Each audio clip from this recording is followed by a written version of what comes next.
I'm not sure in Pakistan is it afternoon or morning. Um, Welcome to the International Colloquium, Multidisciplinary Colloquium on Landscape and Architecture Heritage 2002 between Architecture Program, University of Technology Malaysia, and also School of Art, Design and Architecture, National University Science and Technology, Pakistan. And I hope all of you um, are health in a very good condition. So I would like to introduce myself. My name is Dr. Azalila Ramdhani binti Musa. I am the senior lecturer uh, uh, for the program architecture programs in University Technology Malaysia. I am your moderator of today, and then I would like to introduce um, on here our directors, Dr. Alice Sabrina binti Ismail, and also I would like to welcome all the participants, deans especially from the schools of arts, design and architecture from NUS, all the lecturers, and also all the dearest students. So please welcome to the International Multidisciplinary Colloquium on Landscape and Architecture Heritage 2002. Okay, without further delay, I would like to call on our directors, Dr. Alice Sabrina binti Ismail, Director of Architecture Program, University of Technology Malaysia, to give her welcoming remarks. Dr. Alice, are you ready? The floor is yours. Yes, thank you so much. Thank you so much, Dr. Zalila, as today's moderator. So good afternoon to all audience. I think in Pakistan still morning. So is it morning in Pakistan? Yeah, it's still morning. Yes. Right. So good afternoon to all the audience and also good morning to all who attend this International Multidisciplinary Colloquium 2022 on Landscape and Architecture Heritage between National University of Science and Technology, Pakistan, and also our UTM Architecture Program. So to the principal of the Architecture Program from NUST, National University of Science and Technology, Architect Sikandar Ajam Khan. Thank you so much and welcome to this international colloquium. And also to Architect Safi, who is the head department from SADA, from NUST, and also to all faculty members from NUST, and also to all students from NUST also. And also to my colleagues and also from students from UTM. And also we actually open up this international webinar also to the international audience with our collaborators and partners from other universities all around the world. We have from Indonesia, we also have from Thailand, we also have from uh, UK, if not mistaken, and also from, I'm not sure, from Japan, I think. So glad to meet all of you in today's international webinar session. So firstly, I would like to say thank you so much to all the speakers, Architect Hamna Navid from NAST. Thank you so much, TS Dr. Shaharin from UTM. And thank you for being today's guest speaker. So today's international colloquium is actually a multidisciplinary talk that showcases the architecture and landscape field within the heritage scope. So we're looking into this ideation of the merging between architecture and also landscape, and how do we actually trying to focus on the current issues in the context of Malaysia and Pakistan. So I hope today's webinar will be an eye-opener to all, because in the developed and well-developed countries throughout the world, the issue of heritage preservation and conservation is a big challenge faced by all, since many of the new generations are not aware on the importance of heritage values, especially in building national identity and also own culture. So today, I hope that this international intellectual discourse will be as a starting point to spark the discourse on the role and importance of heritage conservation from looking into the landscape and architecture perspective, and what are the best options and approaches for academicians to give the best ideas and input to provide awareness and understanding on heritage values and also principle. So today's discourse actually is also a collaborative effort between two schools from NAST, SADA, and also UTM Architecture School Program. And we hope, and I'm also proud actually, to have collaborators and partners from Pakistan, and we do hope for a more collaboration activities and research to be conducted in the future between both schools. So with this, I look forward for having more academic visits, student exchange, research collaboration, and many, many more fruitful activities with NAST. So I wish everyone today the very best, and I hope to look forward to have more collaboration with NAST in the future. So thank you so much, and I wish everyone the very best and good luck, especially to our both speakers. Thank you again. So I hope to see you, all of you again in Malaysia soon. Thank you. I pass it back to the moderator, Dr. Azalila. Okay, thank you, Dr. Ali Sabrina. Thank you. I would like to welcome also all. Okay. I would like I would like to welcome also all the faculty members from NAS School of Art and Design, especially Principal Srikanda Azam Khan, and also Professor Zahra Hussein, and all the faculty member and US, and also all the faculty members that are here, also all the students. Okay. After that, I would like to call also from Dean from NUS University to give Um, her welcoming speech. Hello, Uh, Dr. um, uh, Azalila. Can you hear me yes, clearly? yeah. So this is Architect Hamna. So our Dean won't be able to join us, but our Principal, Okay, Architect Planner Sikandar Azam Khan would be joining the meeting, and he okay, would be giving the welcoming remarks. okay, So he'll be okay. joining Thank us you. right now. Okay. Okay, I'm sorry for miscommunication. So I would like to call the principals, School of Art and Design and Architecture, Sikandar Azam Khan. Please welcome to give his welcoming speech. The floor is yours and the room is yours. Please welcome. Assalamu alaikum. I hope I'm audible. Can you hear me? Yes, yes, we can Okay. hear you. Okay. I thank the management from UTM and especially Dr. Sabrina for having us on board and for welcoming us with an open heart for collaboration between the two universities and the two schools. I'll just give a sort of a brief context to what we've been doing and what comparison we have with Malaysia. I think many people don't understand what is the population size of Pakistan and what are our problems here and how we can collaborate with each other. In 2020, Pakistan's population stood at 220.8 million. In 2019, the population of Malaysia was 32.4 million.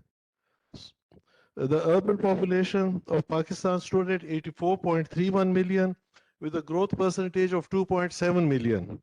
And this is about 37.16% of the total population of the country, while Malaysia has an urban population of 76.61% in 2021. So there are a lot of differences between the demographies of both countries, which I think we have to keep in mind. And the Pakistani population, which is in the urban sector, the education levels are extremely low. They're roughly in the 30%. So that causes our problem. The other is this, that our country has a vast geographical different regions which vary a lot. They vary, the linguistic regions also vary, the demographic regions vary, and that causes problems for us, and we have to go ahead with that. The other is this, that we have a very large number of young uneducated population which has to be put to work, which has to be housed, which has to have recreation spaces, it has to be educated. And that you can imagine the immense problems that we have.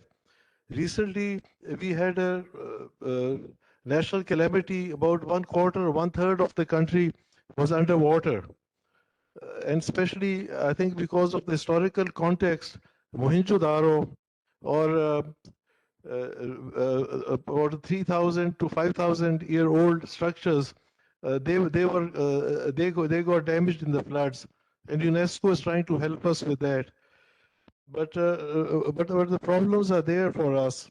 and also the problem of poor settlement patterns that we are having. We are having the poor population settles in the riverbeds, and there's no sort of legislation which can stop them. I've just sort of talked about the problems, and I hope we can go ahead and these conferences and seminars, and we can address our joint problems, and we can put our minds together, and we can go forward from this. And we need to build for the future, and I think these collaborations will help us. And the other thing which I'd like to stress upon, which is going to affect Malaysia also, is climate change. We have glaciers up in the north. You may be surprised. We do have glaciers. We have large glaciers, a number of glaciers, and they're melting. And because they melt, they create a lot of problems for us downstream. And that is due to climate change. That is not due to our problem. It is due to the problem of the developed countries which have contributed to it. So we need to address it, and this climate change is going to stay. More floods are going to come, and or structures or historical buildings like Mohenjo-daro, Harappa, they have to be, we have to really, we have to look forward for that. We have to save them. We need to look at resilient strategies in the term of our, due to our cities and the built form and historical buildings. We need to have a way forward for us to achieve these and free us from the past and also self-created problems and go to the future. How to go ahead should be the question asked and addressed. And other than to understand each other, we need to understand each other. I think in the next few months, our names will become familiar to each other, or faces will become familiar to each other. So with this, I say good luck to everybody, good luck to the seminar. And again, I thank UTM, the management, for welcoming us and for giving us an opportunity to collaborate with each other to help solve our mutual problems, which I think ours are more than what Malaysia has. But this is what we need. Thank you. Thank you. Okay, thank you. Thank you so much for the warmest welcome and a speech. I believe that this is our start sparks to further collaborate in terms of the research, in terms of the teaching and learnings, and a lot of activities that I believe that we will very fruitful that we can further collaborate on that. Thank you, Architect Srikandar Ajam Khan, for the welcoming speech. Okay. And then without a further delay, I think our seminar, our webinar about to start. Okay, I would like to call upon our first speaker, which is Humna Navids, who is the architect and also the designer. And she also the licensed architects, and also she's an lecturer, undergraduate department architecture, industrial and design. So I allow me to introduce our first speaker. Okay, her name is Humna Navids. She is an employee at SADA University and NUS as a lecturer, and previously she is employed at the Inclusive Ecology Pratt Institute as GRA, Graduate Research Assistant, since February 2021. Her focus area, research area, are about research and concepting of vision and visualization and grant writing. And then before that, she also experienced in at architect studio as a project architect in 2018, and then her focusing research on the research and conception of project models, design and conception of government police station Sada Rawalpindi. And then she also have a lot of experience in terms of architects.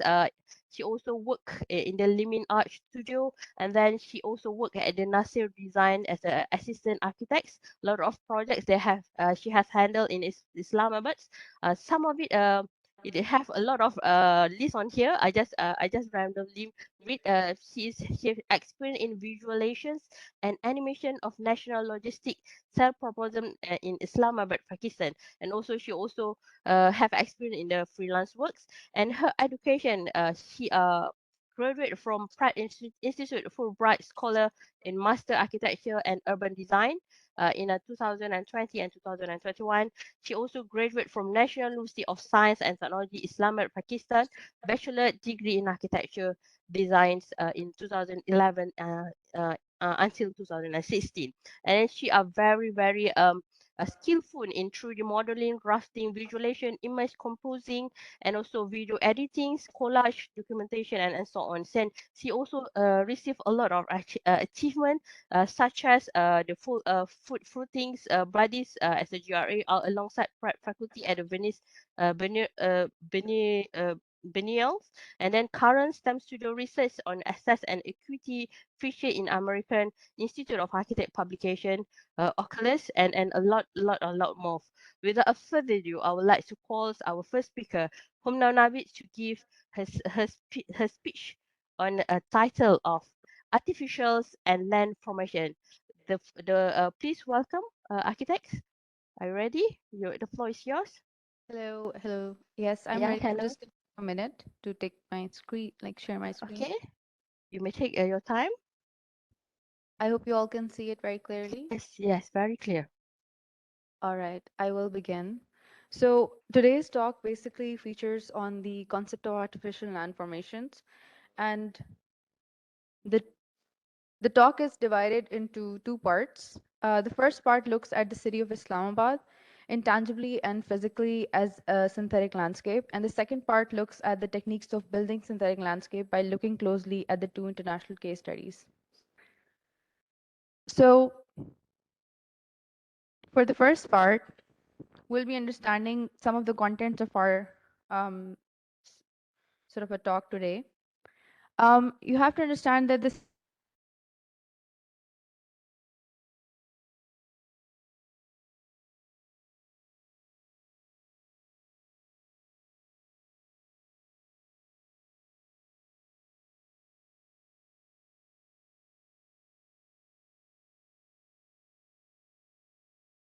are you able to listen clearly?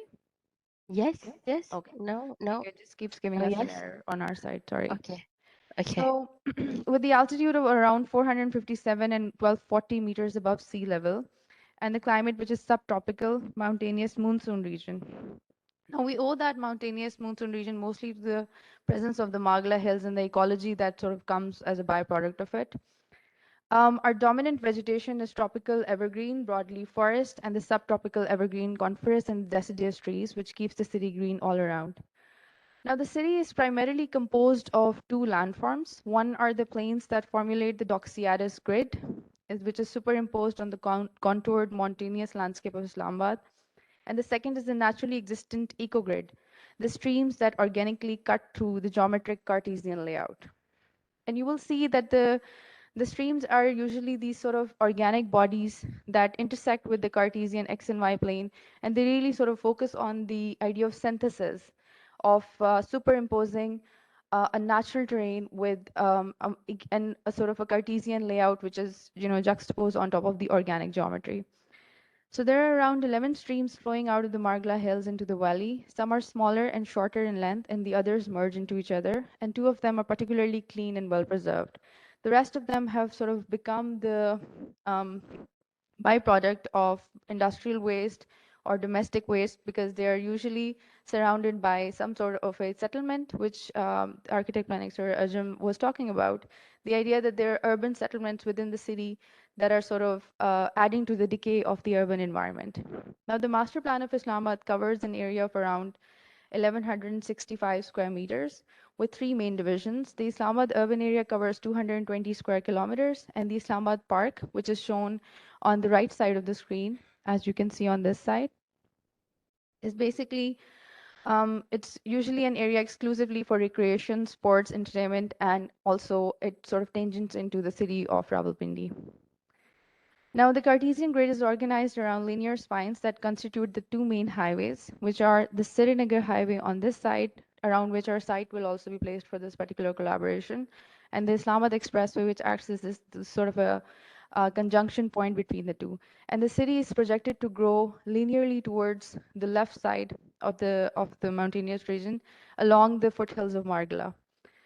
Now, the formulation of a juxtaposed reality of Islamabad, where the natural contour suggested an organic organization of the city, was superimposed with a sort of a triangular wedge shape, which you can see in the plan as well, which was divided into sectors, which are these 2 kilometer by 2 kilometer radiuses, and they were based on the Cartesian axis, which created a landscape that was a byproduct or the residue of the built environment.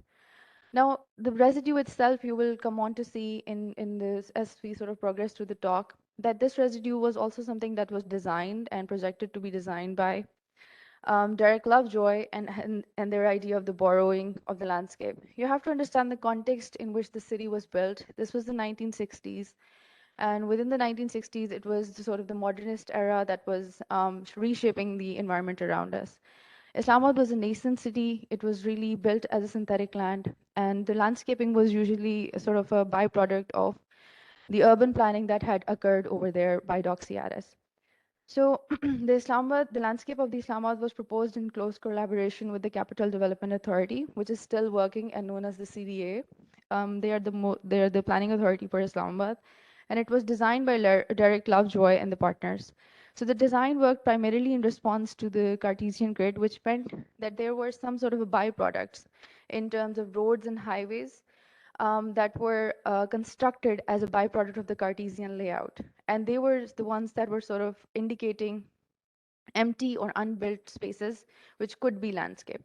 Now, Derek Lovejoy's proposal basically focused on the landscaping and the treatment of roads and highways, the state guest houses, neighborhood centers, housing projects, Atomic Energy Research Center, national parks, and the governmental buildings.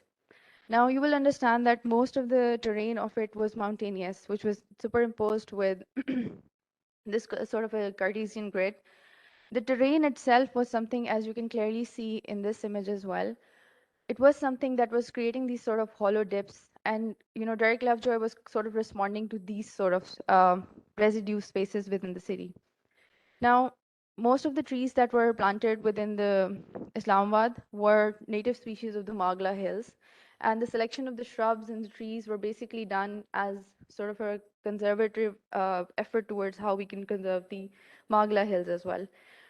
Most of these trees are listed below, but some of them were fruiting trees and some of them were flowering trees, and they were part of the environment of Islamabad. The tree types that are native to the Magla Hill region include banyan tree and the Kachnar tree. And however, as a fast-growing endeavor, the paper mulberry tree was imported from Southeast Asia, which was not tested under the control environment.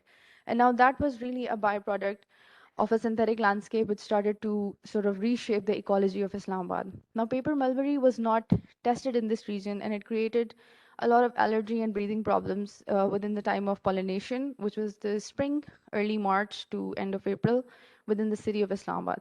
Now, that kind of an effect really led to the idea that what happens when we sort of build these conversations around borrowed landscapes or borrowed objects from landscapes, and how do they sort of operate in environments which are not really a part of the current or local ecosystem.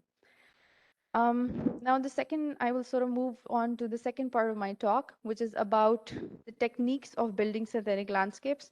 And we'll be looking closely at sort of two international case studies. Now, I also wanted to sort of add a point before we move on, is just that the streams that you're also going to be looking at as your site is something which is more of a physical and a cultural catchment. Now, the streams, as you saw in my previous slides, are basically an organic crevices which are cutting through the Cartesian grid. They create these weird dips and endeavors where people can actually conjoin and have some sort of an experience which is related to public well-being or health. But due to the waste deposition, these streams are not functional, and only two are functional, which we have sort of explained in the beginning. We are sort of looking at this kind of an intention of how we can, propose a solution for these streams and within our project machine ecologies as well, because they have sort of developed as a byproduct of urban waste and urban residue spaces. And we're trying to use landscape and, of course, as Suraj mentioned, climate resiliency as a strategy to try and heal our environment within the city of Islamabad. So I'll be moving on to the second part of the lecture, which is looking at the techniques of building synthetic landscapes. Now, the one we looked at in case of Derek Lovejoy was primarily a master planning endeavor and not necessarily an endeavor which was aggressive in nature. However, it was more responsive to the actual superimposition of the Cartesian grid. We will be looking at, more aggressive techniques of how people have sort of built these sort of landscapes and what kind of terms like terraformation or extensions of landscapes are sort of revolving around these conversations, and how are people reshaping the planet in many ways. So the first part focuses on the idea of terraformation, which is basically the process of modification of Earth by deliberately modifying the landscapes, the ecology, the atmosphere, and the surface temperature. In Pakistan, we haven't been able to get to that stage. However, we are sort of having that conversation where a lot of housing societies around the foothills of Mughal and some leading towards the external areas of Islamabad are basically cut down. A lot of mountains are being chopped off from the center so that they may create land, a flat land, which can be actually utilized for housing endeavors. Now, this kind of a system is sort of creating this synthetic ecology for environment in which we have exposure to a lot of heat and exposure to really high temperatures in the summer, and that is also generating a current problem, which is when we are cutting mountains in half, we are also creating a phenomena called deforestation, because we are we're sort of removing the surface objects or the landscape itself from that environment, right? So terraformation tries to look at sort of that idea and proposes, like the case study that we're sort of be looking at, it's going to propose that idea as sort of a solution. And how, if we are to use aggressive measures on our planet, how are we supposed to sort of modify the earth in a way that it becomes a strategy for healing it? So the first case study that we will be looking at is going to be located in New York City, and it's around the idea of the Governor's Island, which is basically working on 2 or 3 strategies of change. The first one is the idea of geoengineering. It is a climate-oriented project, and how the land restructuring was done in a quite aggressive manner. This project was done by the West 8, and in particular, parts of the Governor's Island, which were flat lands and which were catchment areas, were basically synthetically redesigned to form hills. Now, those hills are a byproduct of demolition debris, which were basically demolitions done on the island to sort of rehabilitate this island into a public park. So a lot of the built environment or the built fabric was sort of demolished down. The other thing that constituted the demolition of this debris is that its proximity to the New York City, and how the Lexington subway was basically constantly excavated in order to create more subway lines. So what do you do with all of that soil? So where do you take it? Where do you take that amount of debris? So West 8 basically proposed that we combine those debris, those demolition debris, with clean fill and sort of use it as a mass, as a dense mass in the island. So they formulate these 2 hills, which are beyond, which sort of range between 80 feet to 270 feet. They are these sort of layered depositional landscapes, which work with the idea of demolition debris at the sort of lower base, and they're then topped with the clean fill and the planting soil. So in a way, the terraformation, which is extremely aggressive approach towards landscape design, is creating a moment which is geoengineered and synthetically built, but it is trying to cater to a landscape which is, at the hazard of being flooded. Another thing that was working in their favor was the idea that these hills were towards the towards the sort of southern end of the island.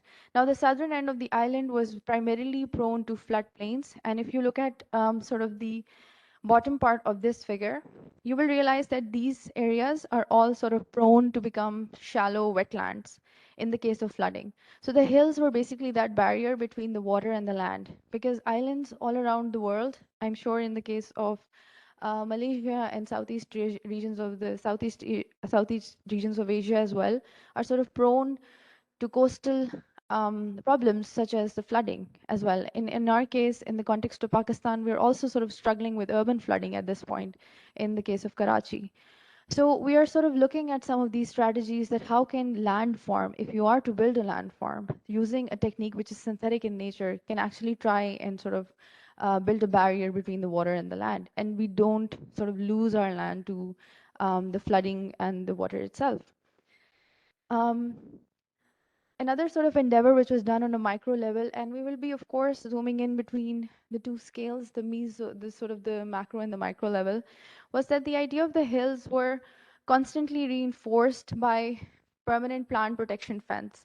And you will see in some of these other sort of sections as well, that they were layered in three manners, where there was a wire basket and an axial grid, which was of course a geoengineered wire mesh that was holding and retaining the soil. So we're not building retaining walls that don't perform anymore. We're trying to build retaining walls that are performing in a way so that they may hold the soil, but also leave the space for the plant to grow, right? So in that situation, they have this sort of biaxial grids and erosion mats, which control the slipping away of the soil as they sort of slip away, and it sort of retains the soil into its position. And over the sort of span of time, you will realize that some of the species are sort of growing through these biaxial grids and these erosion mats. Now, in case of Governor's Island, which is again a synthetic land with a really small square footage, they have these sort of control species, which are some sort of shrubs imported from the all states of the U.S., so that they perform in a way that are resilient to the climate itself. So they not only prevent erosion, but they also propose to prevent flooding, so that the water can splatter with a certain speed on top of these and then can go back or slide back into the ocean, right? So you have to understand that landscape, combined with the idea of building synthetic landscapes, can actually work hand in hand. They can actually work hand in hand to propose certain solutions in order to sort of heal the leftover land that we have in our time. In a similar case study, I would be looking at the idea of the extension of landscape, which is the process of artificially constructing landform beyond the land extents. And it is using landscape design as a tool to rejuvenate it. Now, this particular project was done by my instructor, the Matthew Nielsen Landscape Architects. The project is located in New York City, called the Little Island. Now, if you were to understand this as a strategy of combining architecture, and I think this is quite relevant to how we are approaching our new project, machine ecologies as well. The idea of integrating architecture in a way that it becomes the container for the landscape itself. Instead of just appropriating landscape as a surface condition, we understand it as how layers of these conditions, which are not only architectural, but also urban and also climatic in nature, can also work hand in hand as this kind of a depositional design solution. So in that sort of a situation, we'll be looking at, some of the strategies and typologies that exist in the context of artificial landscape. The idea is very clear and quite literal, that you extend beyond the land extents. You extend using certain elements which are either structural in nature. In this particular case, it's quite structural, and then it leads to this sort of an architectural moment at the top. And the concept is about the addition of the land itself onto spaces which do not have any land left over, which is quite sort of relevant in the cases of streams, or in the cases of water bodies, which are either eroding so that they're closing off, or they are expanding. As Sarajam also mentioned, that we have glaciers that are constantly reshaping our land, and because of the flooding, they are sort of chipping away parts of the banks of it. So the concept of extension of landscape is also it's sort of an inverse to terraformation, in a sense that it is a concept of slow growth rather than an aggressive approach towards landscape design. Now, in this particular case, your the landscape itself was something that was sort of held in sort of a surface that was bended inside a palm of a hand. So the Thomas Heatherwick architects who were sort of working with this idea, they worked with this concept of piers that you may be able to see, very small piers that are existent over the sort of at the bank of the Hudson River, the Hudson Yards. So you will understand that these piers are already existent over there, and they sort of generate these spaces for access from land onto the water. Now, Thomas Heatherwick studio was inspired by um, some of these piers, and they wanted to reshape that idea into a pier that could also contain space. Now, the idea of enclosure, which is very relevant to architecture, is also sort of integrated into the idea of landscape design, so that the enclosure itself can create a surface in which the species and the plants can actually cohabit. So this space is intended to be a public park, which is why that the dia of each one of these piers was down to sort of, it was expansive in terms of 20 feet. And all of these sort of extensions, which were, you can see in this area and also in this sort of elevation as well, these extensions were supportive of, containing these programs where the island sort of dips in the center. And that dip is necessary as this kind of a central catchment area where other programs like amphitheaters and of, public nature are situated, which are larger public nature. So these elements that were structural and they were sort of an extension of the pier that were existing on the site were precast. They were made locally in this context. They were precast panels in concrete. And you have to understand that each one was algorithmically sort of designed so that they all form this sort of a seed logic, where multiple seeds of multiple units can sort of come together as architectural design strategy, but in sort of as a byproduct, they generate a landscape surface, and that can also act as a public park, leading to the healing or providing a public space for the city. So this particular section also talks about that, how we normally understand the idea of a pier, which extends onto the water. But the Thomas Heatherwick Studio, in collaboration with the MNLA landscape architect firm, usually just talks about this idea of dipping this. How can we sort of create this central dip and elevate the landscape? Now, again, go back to the conversation of Governor's Island. The hills were there to support this sort of a backsplash that was coming from water. So in case of flooding, this high point, which is right adjacent to the land, becomes this sort of a point of resilience, this point of support, so that the water can splash against it and then go back. So this also becomes this kind of a we have this element called riffraff in a lot of our coastal areas, but it's almost like a designed landscaped riffraff. It's not a part of a stone, but more that it's a surface that is bended upwards so that the water can splash and go beyond, go back to the ocean instead of going onto the land, right? So, and I will sort of conclude my lecture on these sort of last few pointers mentioned within the slide. You have to understand that in terms of landscape design, which is not only a climate resilience strategy, but also you have to understand it in the context of how we are building it as an aesthetic language for the city. Now, if you remember in the case of mulberry trees in Islamabad, like I mentioned in the beginning, mulberry leaves turn left, sort of turn red in certain seasons of the time, and they create this kind of aesthetic which talks about the fall or the change of the season itself. So in a similar way, a little island has planted these sort of trees and species which change or they sort of emit an information about the change of time. So they have these sort of 600, sort of 400 different species in the parks, which are ranging from trees to shrubs to varieties of grasses and vines and perennials. And they're all sort of working with the sort of the color or the color of the seasons and the change in the seasons as well. So something which is, sort of blended in the softer hues of green in fall can become evergreen trees in winter as well. And something which are basically, colored in smaller colors of flora and fauna, which are brighter in nature in spring, can also, be sort of subdued in the season of summer when it's hotter and it's far more exposed to the solar heat. So I would like to conclude my lecture on this particular slide, and I would invite the moderator again to continue the conversation. But just to sort of have this conversation on this idea that we don't have to make architecture and landscape design as a separate strategy, but that we can combine them in order to sort of create a dialogue between landscape design and architectural design, leading to a betterment of our urban environments. And I think that is sort of a current problem, not only for us in Pakistan, but also all around the world, especially in the case of Malaysia and other Southeast Asian countries as well. So thank you so much for this opportunity. I would like to hand over to the moderator. Okay, thank you, architect. Architect for very interesting topics on the artificial landscape design, how the terraformation modifies the urban itself the aggressively by using the nature and so on. It's very interesting and yes, I do agree on climate change happens, flood annually happens in Malaysia currently, and we are expected climates nowadays, uh, and also a lot of climate change effects happen in our country also. I think this is a very good information and good elements on in terms of the landscape, how landscape can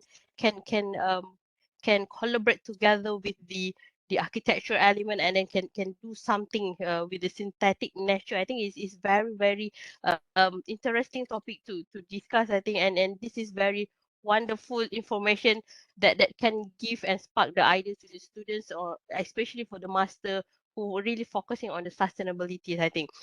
Very good. Thank you, Architect Humna Navid, so for the very lovely and interesting speech today on sharing on the artificial landscape designs. Okay. I hope that our second speaker, technologist, Dr. Shaharia Norain, are you ready? Yes. Okay. Without further delay, uh, allow me to read her CV first. Let me, okay. A very brief CV on technologist Dr. Shahara Norain Shaharuddin. She's a senior lecturer and coordinator of architecture heritage at the architecture program, Faculty of Built Environment in University Technology Malaysia. She is very involved in actively related into the heritage locally and also internationally. Because of that, she pursued her study PhD in architecture and town planning, measuring in heritage conservation at Asia Europe Institute of University Malaya. Much of her research related more on the heritage building and conservation, preservation, heritage study, and she also has almost 8 years of academic experience before she joins the UTM. She also have experience thoughts at the University of Malaysian Kelantan in the Heritage Department, Faculty of Technology, Creative and Heritage in the field of heritage and conservation. She has held the positions fundamental coordinator for heritage study for 4 consecutive years, coordinator subcluster conservation heritage, cluster of heritage and civilization center. She also have research and innovative at the Global Entrepreneur Research Innovative Center at University Malaysia Kelantan. Her subject thoughts were on more on the heritage repository, traditional technology in heritage, traditional arts design in heritage, multimedia technology in museum, while at the University Technology Malaysia, the architecture, heritage and conservation, heritage study, music drawing, and also outreach. So without further delay, I would like to call our second speaker, technologist Dr. Shahriah Norain, on her speech, on her talk for today, the challenge of urban heritage in city area. The floor is yours, Dr. Shahriah. Are you ready? Bismillahirrahmanirrahim. Assalamualaikum warahmatullahi wabarakatuh. Thank you very much, Dr. Azalia, for the introduction. Good afternoon, professors, associate professors, doctors, architect from NUS and UTM, as well. Good day to dear students. It was a very great a day, and that we are able to meet today to explore today's topic. And my topic is about the challenges of urban heritage in the city area.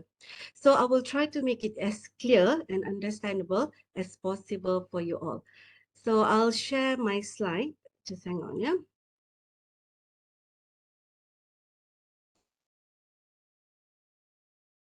Okay, as anyone can have a look at the slide. Yes, yes, it's already on the screen. Okay, sorry, okay. Yes. So looking at the so my topic is about the challenges of urban heritage in the city area. So the next slide is about what we can see from the slide is indicates that a signage that shows that from a public mention about the city has no heart for history. So what does it all about?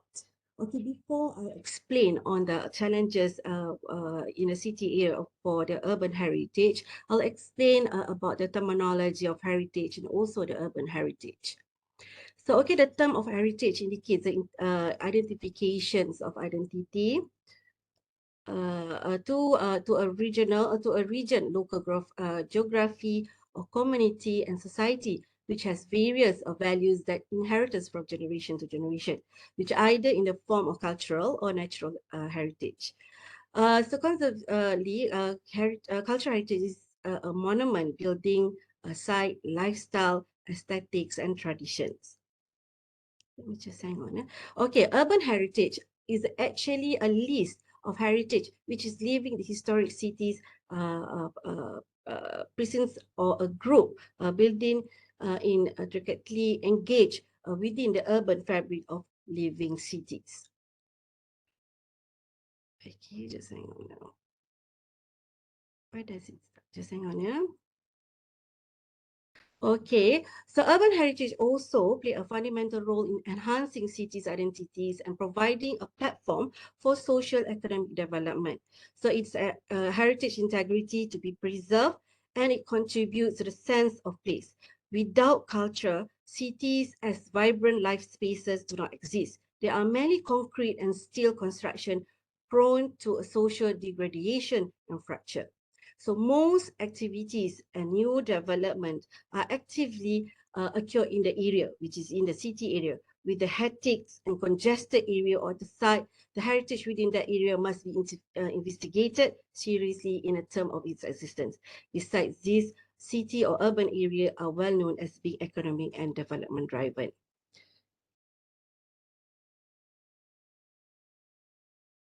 So, okay, the next slide, what we can see, this is what happened. I think that, I don't know whether some of us recognize this picture. Yeah?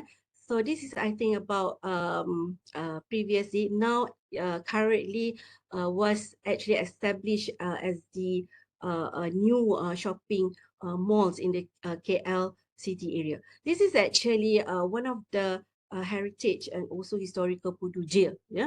So many researchers have stated that heritage or cultural building provide many advantages. However, as far as the architectural heritage buildings or site are concerned, they are currently being neglected. Properties are at risk of being demolished, especially in urban areas. This is to facilitate a new and modern buildings. So this is another heritage which has been demolished. Yeah. Okay, this is the site at the right side is actually in KLCC, and this property or this architectural heritage building is actually in the middle of a golden triangle in a city center in Kuala Lumpur. So this demolition have actually made people unhappy, and they felt that this building that has meaning and having historical value should be preserved, at least, very least, that is should be moved to another places so that the structure can be as evident memorials and for educational purpose in the future. Okay, with the pressure of the demand on the development in the city area, several heritage properties have been destroyed, rebuilt, and degraded. Heritage buildings are now seen as the old building without any values. According to Research 2006, in the inner cities of the Netherlands, historical houses have also been demolished. In China, meanwhile, the thousands of years old courtyards were destroyed to make space for high-rise building.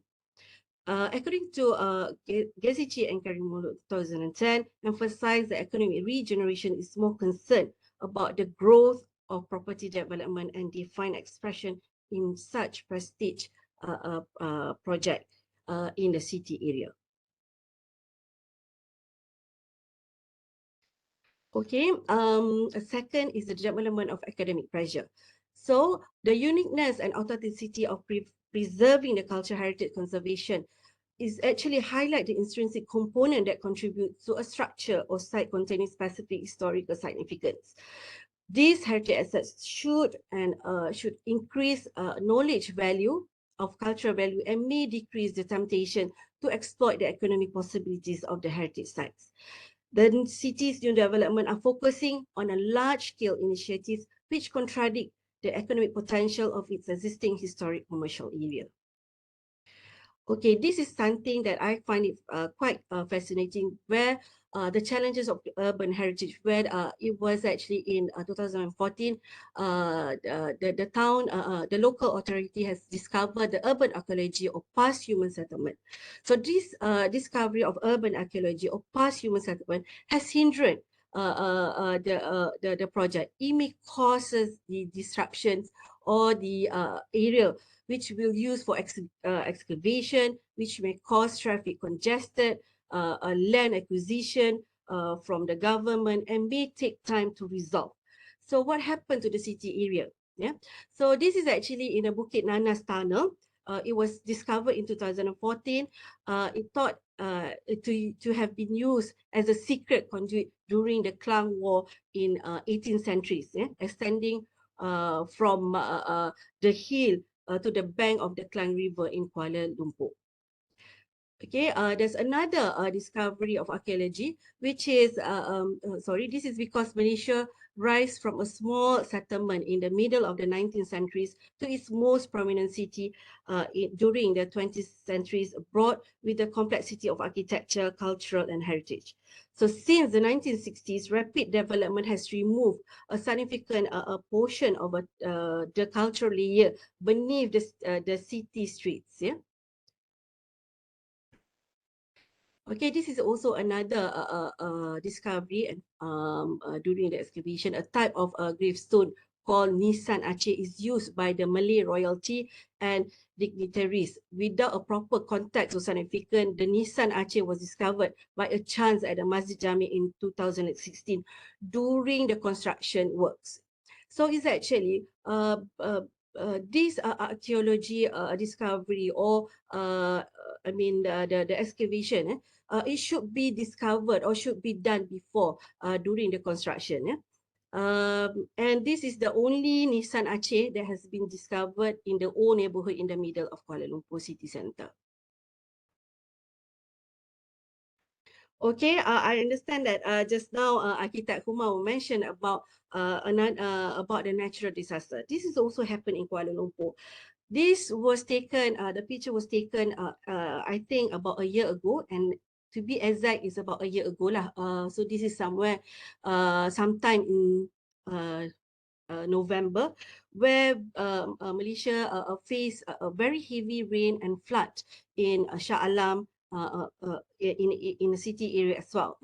So natural disaster, which also caused the challenges of the urban heritage.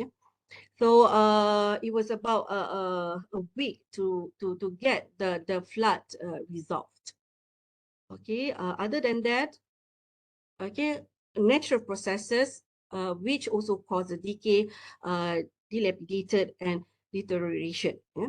It means decay and waste state of disrepair caused due to continuous neglect in the maintenance and repair, willfully or otherwise. This is also due to the material used, the universal phenomenon of aging, as is applicable to every living organism, such as insect, fungal, patima, and so on. Yeah. So this is actually one of the landmark in front of Dataran Merdeka. We can see that the age of the building is a deterioration. Yeah. But last week I went to Kuala Lumpur. They actually has done some conservation plan for this area. Okay, aggressive environment like strong salty wind as a prevalent in a social atmosphere polluted with the smoke and aggressive chemicals gases will cause damage to the structure in various ways. Aggressive chemicals entering a structure could also expedite the dilapidations.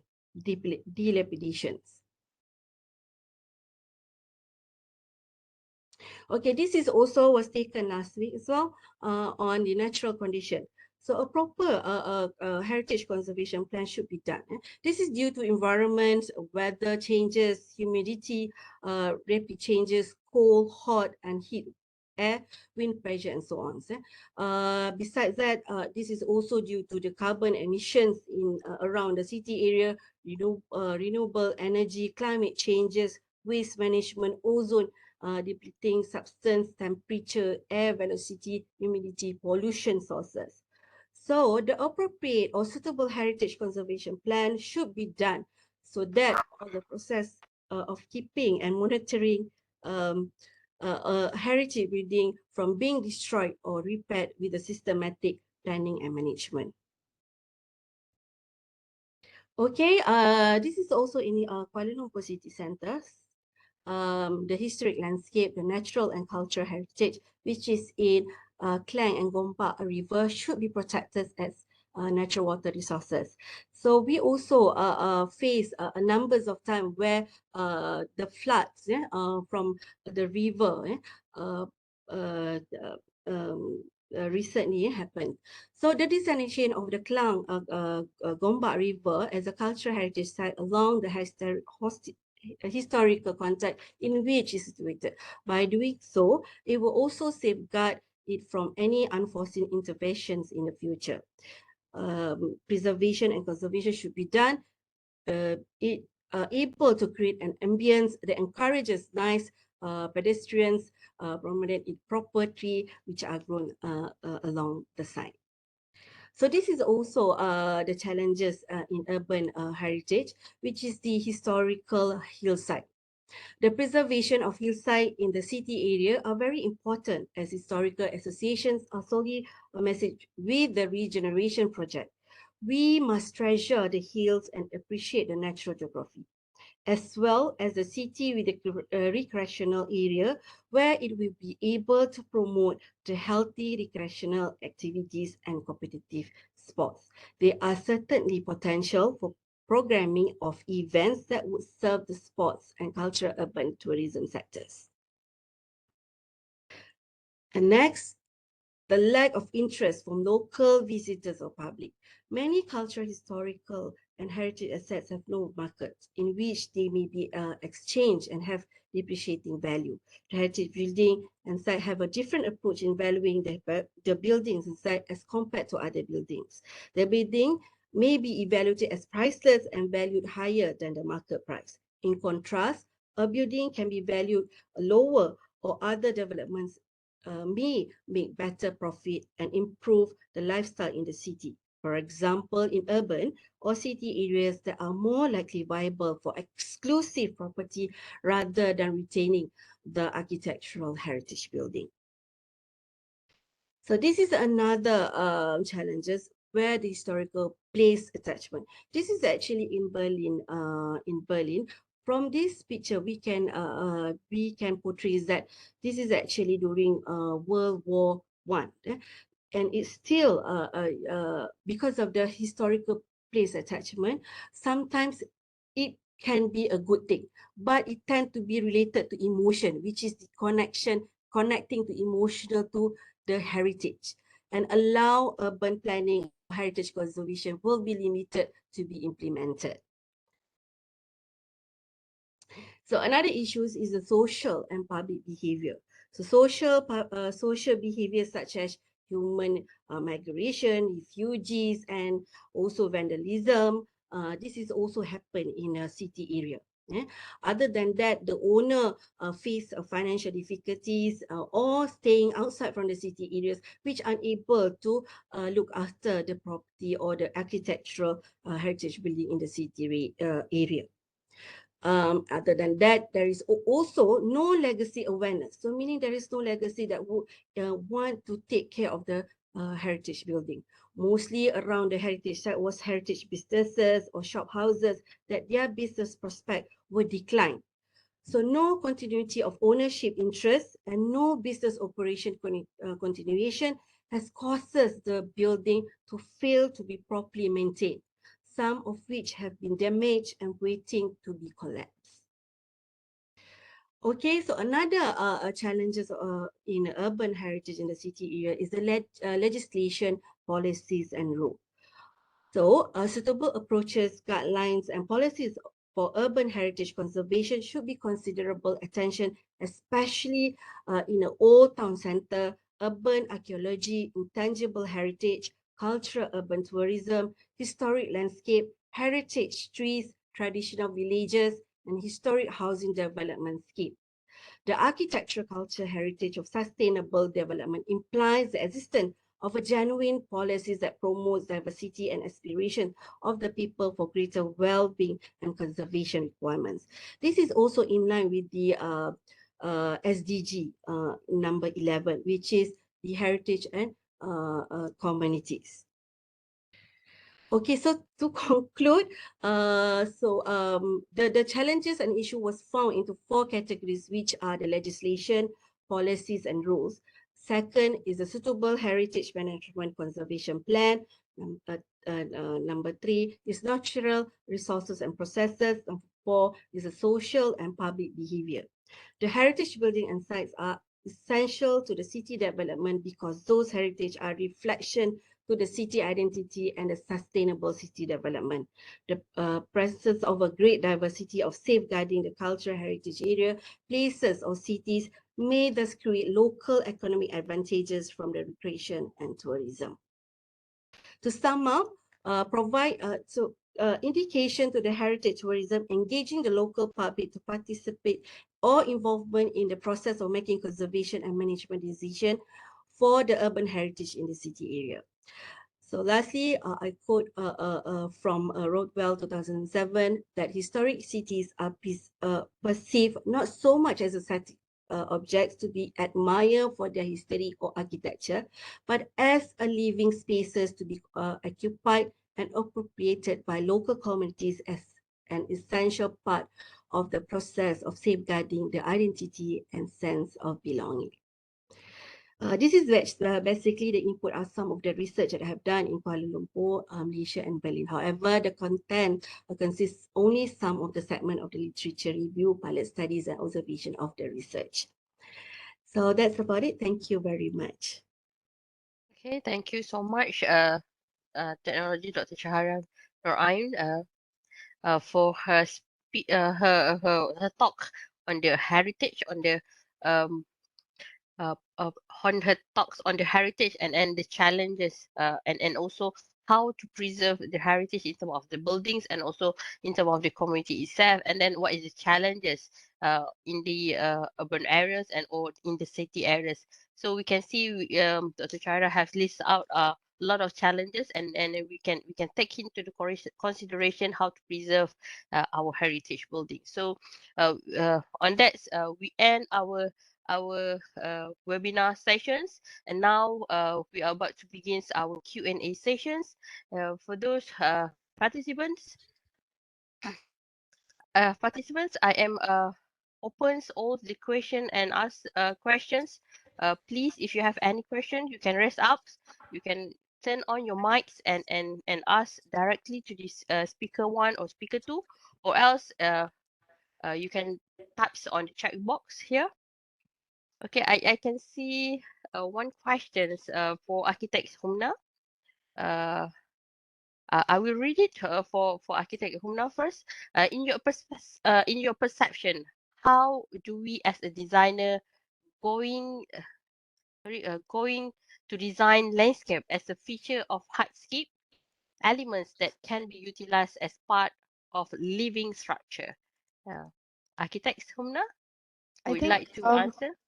to cater to that question, I think it would be interesting to understand that there are typologies which are working with hybridization of landscape and architecture. We looked at one such typology, which was, the concept of these sort of structural elements converted into landscape pockets. Another sort of a typology would be the vertical landscape that we work with, the sort of the facade of the building integrated as a living, breathing system, an ecosystem that can sort of work hand in hand with the architectural element. I hope that clarifies a little bit. Okay, thank you, Architect Hona, for your answer. I hope that will answer answers some of the question from the audience. And then this is question for a second speaker, Technology Dr. Shaharia. Here's the question is, how do we overcome heritage problem in urban city areas if government did not take any actions? Well, would you like to answer that? Okay, thank you very much for the questions. Yes, I understand that.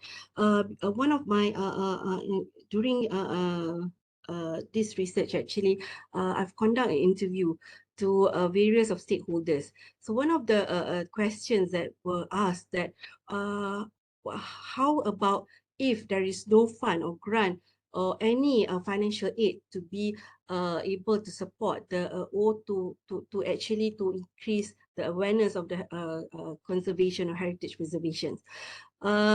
Actually, I think no. Actually, most of the stakeholder has played a very important part. Let me just share that one of the stakeholders that all of us has played must play a very important part, so that even though the government will not support in term of preservation, all of us has played has that must done a responsibility in term of heritage awareness, in term of preservation. I'll share one of the slide which actually I wanted before to share. Just hang on, yeah.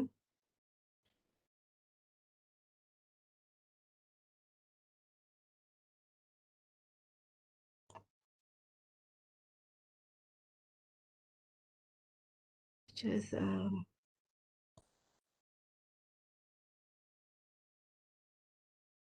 me just share the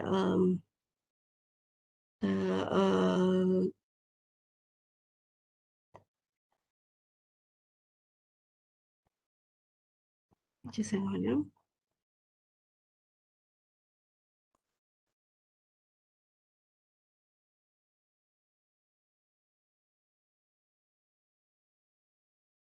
Okay, now I couldn't find the stakeholder, but the stakeholder is mainly the one that who actually have power, the one who has actually involved with the legislation, the one that who able to actually give a voice is actually firstly is the user of the or ownership of the building. Secondly is the public, communities, NGOs, architects, planner. All this is actually a stakeholder for the heritage sector. So all this actually must play a very important role in safeguarding the heritage in the city area.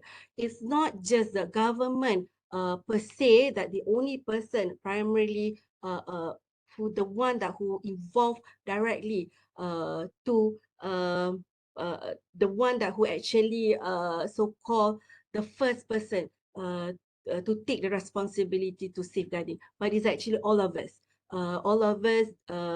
must actually hand in hand to take care of our heritage, because this is actually our identity and represent and also to inheritance for generation to generations. Yeah. Okay, thank you, Dr. Shahra. I hope it will answer the questions. Okay, anyone so wants to answer question for any panel students? We still opens the Q&A sessions. Do you have any question? You may ask directly to the speaker today. Anyone? Hello. Yeah. Yes. Landscape and architecture both. Yes. Question is in terms of landscape and architecture of cities such as Islamabad that have been developed without the presence of substantial heritage. What sort of design strategies can be expected from us to apply when we're Okay. Can you introduce yourself? And the question is for architect Naveen, for architects, or may you introduce my name yourself? is Abdullah Asif. Okay. Your question is And the for? question is for landscape architects as well as regular architects. Okay. Can you repeat again the question?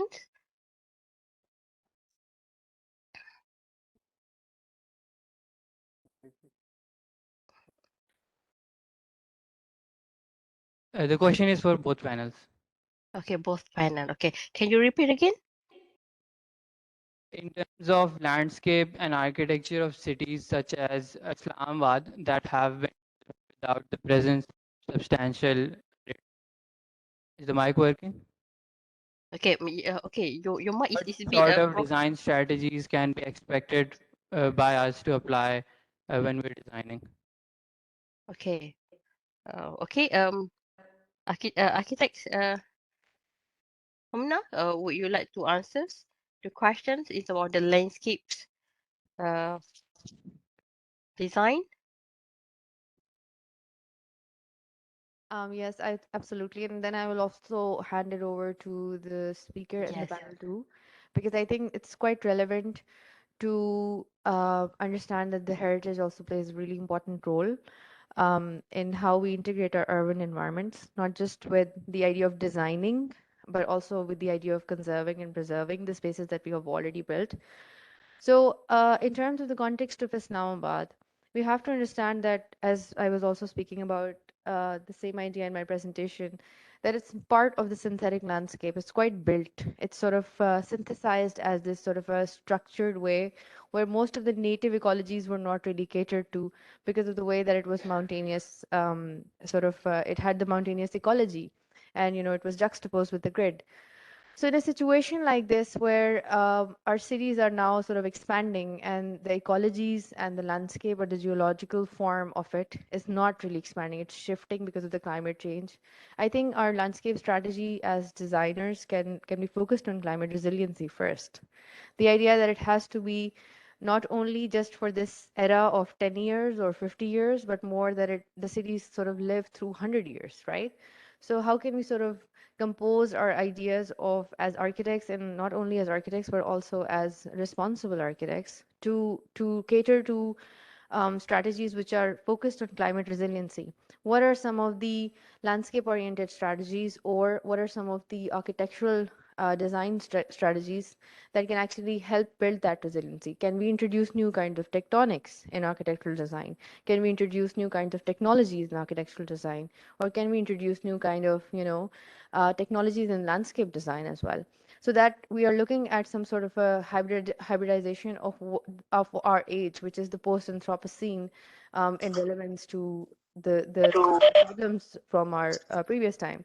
And in sort of conclusion, I would also hand it over to the panel two speaker, because I feel that here, from sitting on this side of design oriented strategies, we are still dealing with a really big problem of history in the city, the heritage itself, right?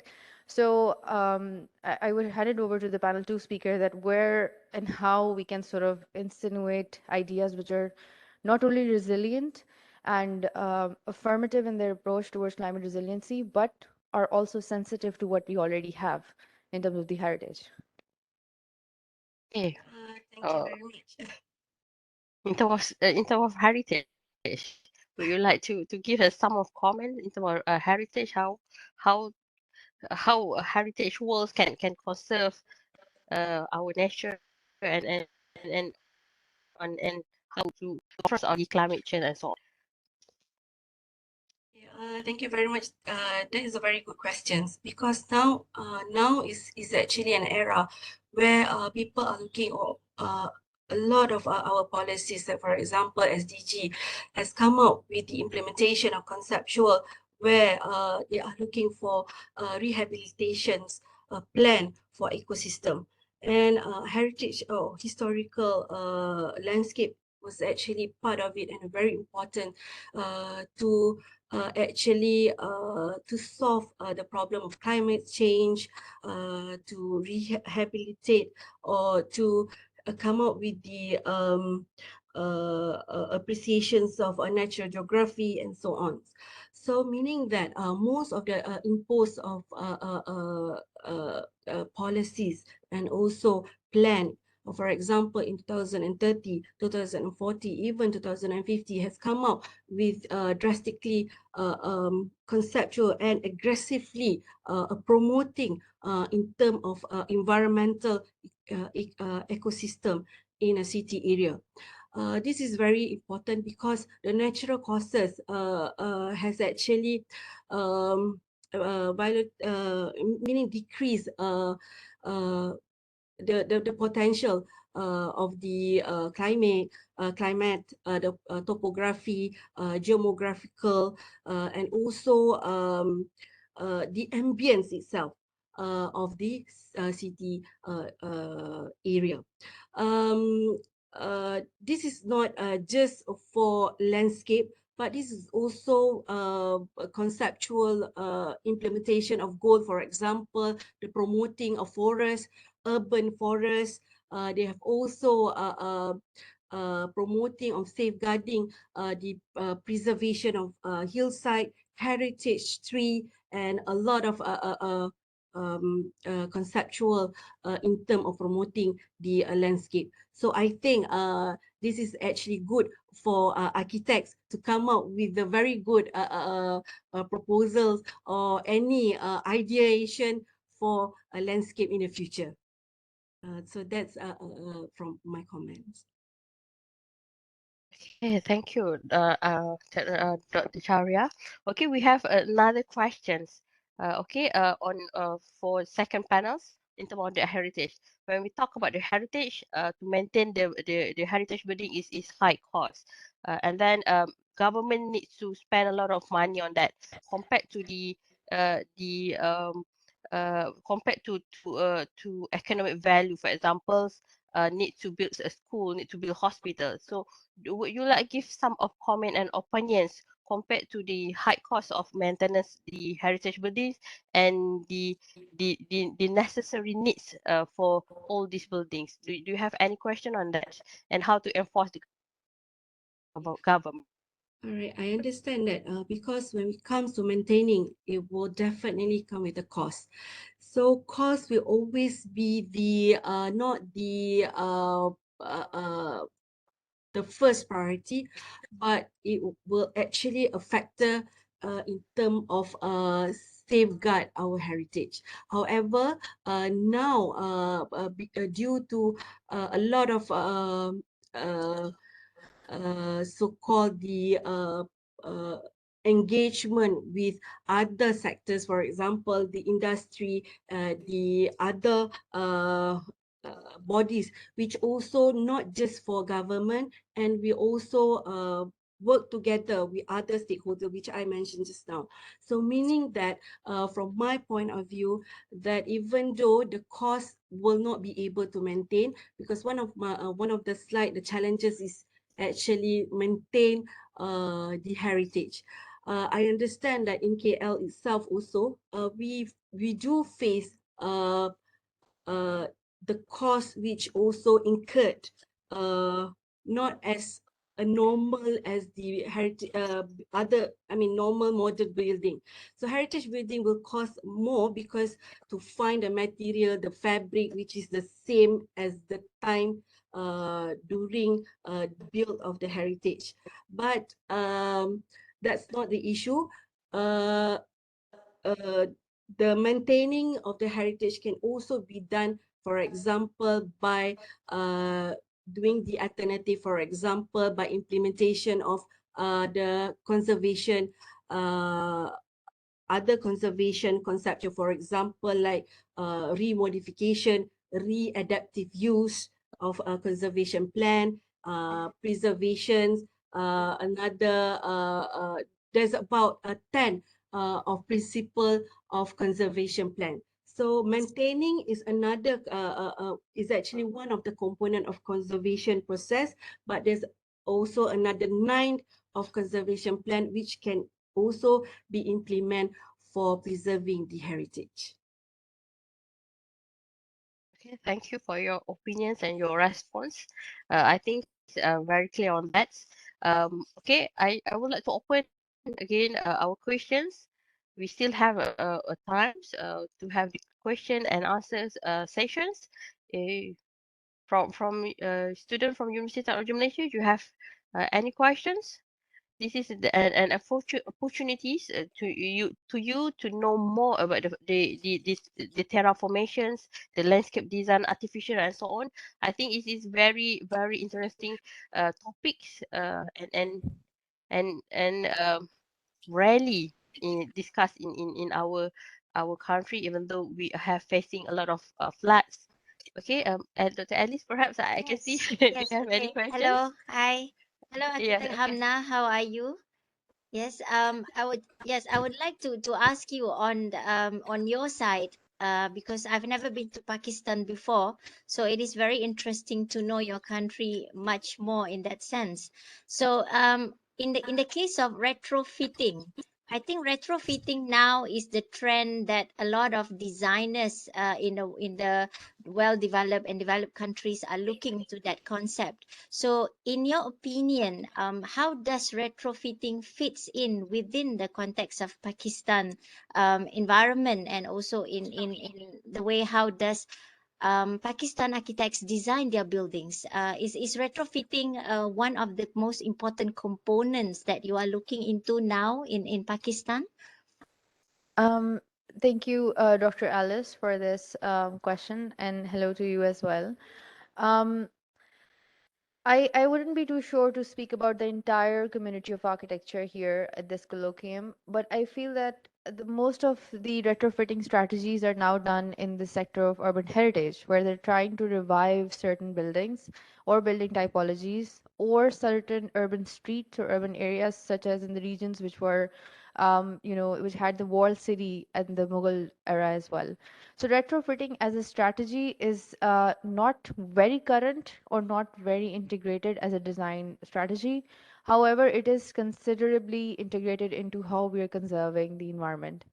In terms of retrofitting the landscape, the grafting itself, if you understand the sort of the term, that works with importing certain ideas of, certain trees or species from other regions of Pakistan and then planting them in other regions of, Pakistan. So we have to understand the terrain of the entire country ranges from the mighty Himalayas down to the Arabian Sea. So we have like an entire sort of a terrain which not only is mountainous, hard rock mountains, but also sort of deals with valleys, floodplains, and coastal areas as well. So, in terms of retrofitting the environment, there are definitely these sort of migrations happening within different kinds of species, in terms of not only as an aesthetic endeavor, but also as a sort of a food-oriented strategy, which means that certain trees are planted from certain regions in certain areas only so that they can be the sort of the flowering or the food trees or food productive sources for the community. So I wouldn't be. I hope that sort of answers your concern. But Sarajam would also like to add our principle. Sorry, I'm butting in. Maybe I should not be butting in.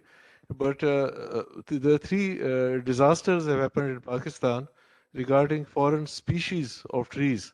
One was the paper mulberry, which was brought in the 60s. It's a very invasive tree, and just yesterday, one of the houses I was renovating, it grew on the wall, and the roots went into the bathroom floor. And the main cause of the problem is the male mulberry tree. So there's one strategy is to cut all the male mulberry trees, and the city fathers of Islamabad, they don't want to cut it because it has taken over the whole landscape of Islamabad. The green character of Islamabad is like 70-80% due to this paper mulberry tree. So once they start cutting it down, the whole character changes and it strangles everything. So that is one, the paper mulberry mistake which we have done, and it spreads like anything, and it grows very fast.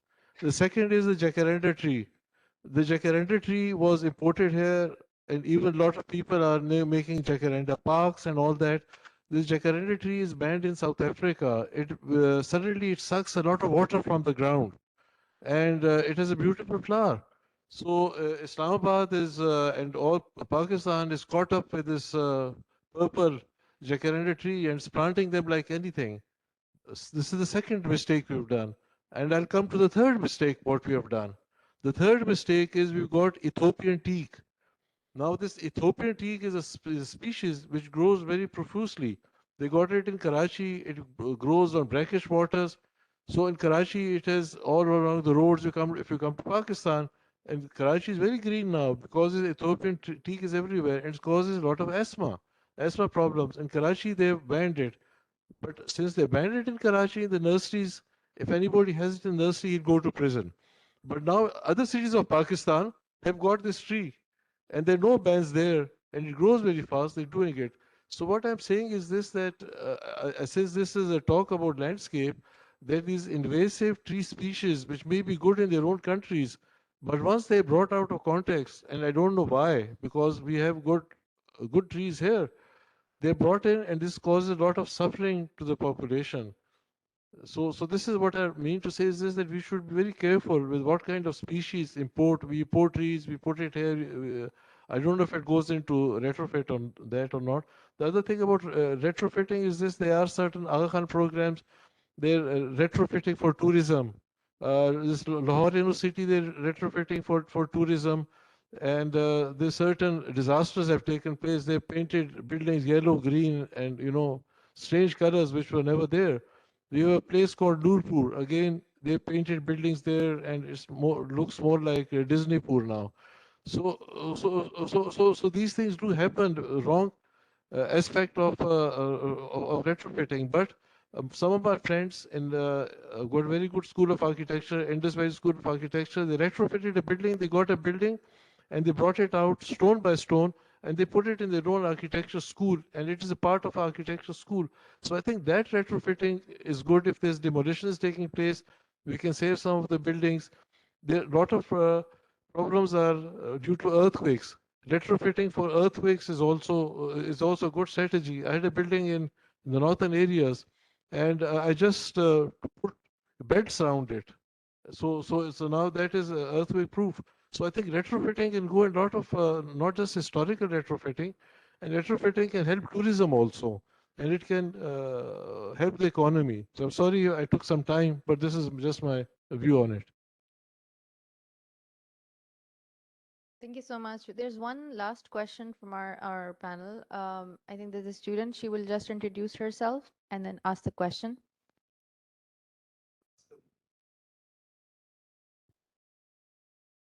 Assalamu alaikum. My name is Maha American. And before I proceed, I would just like to say thank you to our guests in Malaysia and to Ma'am Hamna for arranging this colloquium. My question first relates to the second panel from Malaysia. It regards to landscape as natural heritage. Now, when we think about landscape, we think about something that is very vast.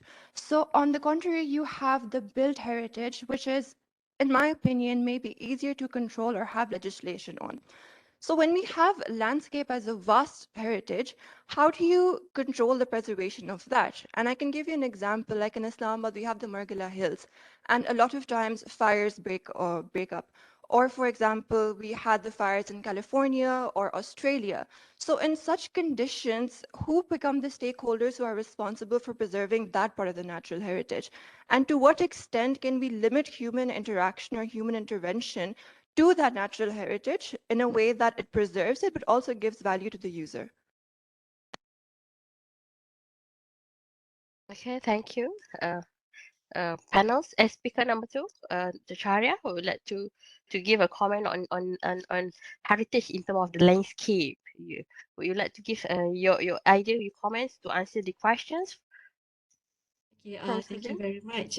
Thank you very much for the questions. I understand that you're concerned about the risk of natural disaster, which is basically happen in various countries, which is we understand that it happened in Australia and other places. But in city area, because of the demographic and also population, it will not be from. This is from my opinion and also from my observation during my research in a city area. Perhaps that the density of or population of the city area are not as large as the one that happened. But yes, of course, the risk management and also to safeguard the one that something natural disaster happened. This is not just the fire or any burning disaster. This can be also happen, for example, like just now, the trunk of the very huge collapse, or other of the tree, bunk, or any heritage tree was actually was something happened lah. Something happened, for example, in the disaster in the city area. Of course, the local authority, or definitely they will have the enactment or acts that will look into this. but because in, for example, in Kuala Lumpur, we have the local authority like Kuala Lumpur City will uh, uh, in charge in term of the risk disaster in the KLCT area. Like for example, we have the tree protection order in Act 19 or if I'm not mistaken, the Act of 172, Order 2011, and we have also another act which safeguard or another protection of the landslide, landscape, forest, urban forest. So to answer the questions that in a city area, the conceptual of the city sustainability, they will look into the plan and also the risk management for the disaster, not just for the flood, the fire, and also other risks for disaster. Thank you so much for your answer. I just have one more question from our first panel, and to Ma'am Hamna, of course. Now, in the New York example that you gave us in the Hudson Yards, the containers of landscape that they were on the piers. Now, when we think of landscape, we think of it as something which is sort of uncontrolled, something that is meant to grow naturally. So as soon as you contain it into those sort of pots, petals that you showed us, don't you think it becomes sort of paradoxical to the concept of maintaining landscape or preserving it, because you're sort of restricting its growth? So how do you tackle that, and how do you ensure that it would thrive in such an environment? Thank you for your questions. I would like to call Architect Sumna. Yeah, You mind so to thank you for your question, Maham. I wanted to sort of address this concept that, this idea of control that we have associated within the sort of the realm of architecture and design. I think we have to have this distinction between naturescape and landscape, right? The idea that the vast expanses of land, which are prone to be part of the wild landscape, are usually categorically called sort of naturescape, whereas the idea of landscaping itself is the shaping of the land that could be, expansive in nature, but also could be, sort of micro designed in this way in the kind of case study. But I do agree with Maham on this idea that we sort of whenever we try to contain nature, or whenever we try to contain it in certain premises, we are prone to inviting a disaster as well, right? Where we have sort of contained multiple parts of our environment into either real estate endeavors or conservation endeavors, or design strategies which are leading to disaster effects in terms of the climate change, in terms of how our cities and the temperatures are sort of reshaping around this entire sort of as a response to this design strategy. So the idea of naturescape, which is the uncontrolled, which is the vast landscape, that I don't think can ever be tamed. That is something that needs to be left free to the wild. It's almost like letting a river flow, right? We cannot really contain that river. But in the case of shaping of the land or the landscaping of something, I think that landscaping can sort of in this, especially in the case of Governor's Island case study, can, if we are trying to synthesize new types of landscape design, that synthesis or that synthesis should sort of lead to a climate resilient strategy at least. So as Sarajam was also saying, that if we are trying to retrofit our environment, that retrofitting needs to be good.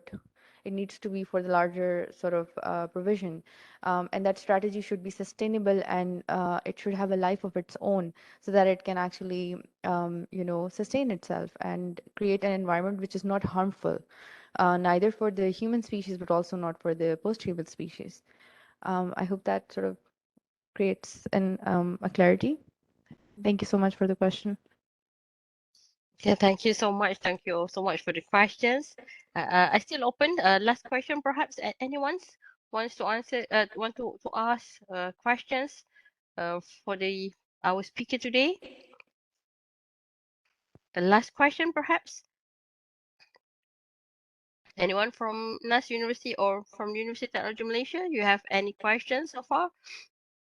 Feel free to write on the chat box, or you want to turn on your mics are also welcome. Anyone so far?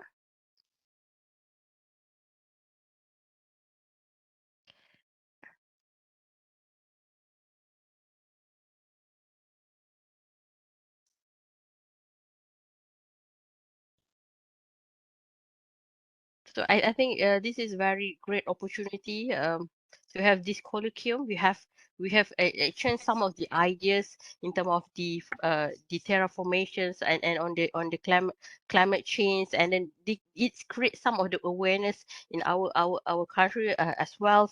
And actually this is a worldwide issue on the climate change, and also a part of it we need to alarm on the heritage conservation. Even though we have any new development, we need to look back into our heritage buildings and how to preserve it sustainabilities, and we can a lot of strategies that we can do, for example, like retrofitting, and then we can sustain our ecology, I think. um uh, on that, I think I am concludes our webinar for today, our colloquium. This is very good discussions between students from University Technology Malaysia and also from NAS institutes. And before we end our sessions, I would like to encourage all the participants to turn on your camera so that we can have the photo sessions. It's just for our memories to today, and then we can have a photo session. Please, students, please turn on your camera, and we can have photo sessions uh, now, or perhaps maybe Nas Nas can have on the in front camera, can facing all the participants, perhaps maybe, so that we can have the memory on that.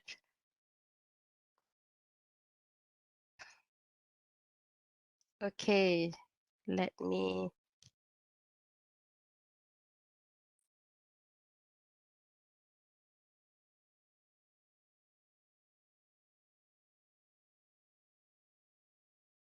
Okay. We will have it again. Okay, we have photo sessions. I'm sorry, I forgot to open it on. Okay, we have a photo session now. Okay, please in front of your camera, please smile, and I will count 1, 2, 3. Please smile. 1, 2, 3. Okay, another page. 1, 2, 3. Okay. Okay, another page. 1, 2, 3. Please smile. I see someone still open your cameras. Okay, and last page, because we have 100 participants. Okay, and last page. Okay, the last person is Y Yusuf Ahmad. Okay, thank you. I think with that, I would like to thank all the participants to join in, and also I would like to very thank you. I hope that this is only the beginning, and I hope there will be a lot of collaboration. There will be a lot of activity that we will help together in terms of the research and any curriculum or webinar in the further runs. Thank you again. Thank you from our UTMs. I hope that this will be a fruitful seminars, webinars, and next time we will organize it again. And thank you for your participates in this webinar, and also to NAS universities. Thank you to join this colloquium. So with that, I end our sessions today, and I wish you all the best, and Assalamualaikum warahmatullahi taala wabarakatuh. Thank you so much. Thank you so Thank much. you. Yes. Thank you so much, Architect Safi, and also Architect Hamna, and also Thank you so Architect. much, Dr. Thank you Ellis. so much. Yeah, hope to see you guys again soon. Thank you. Bye bye. Have a nice day. Thank you. Thank you. Thank you all. Bye. And Assalamualaikum.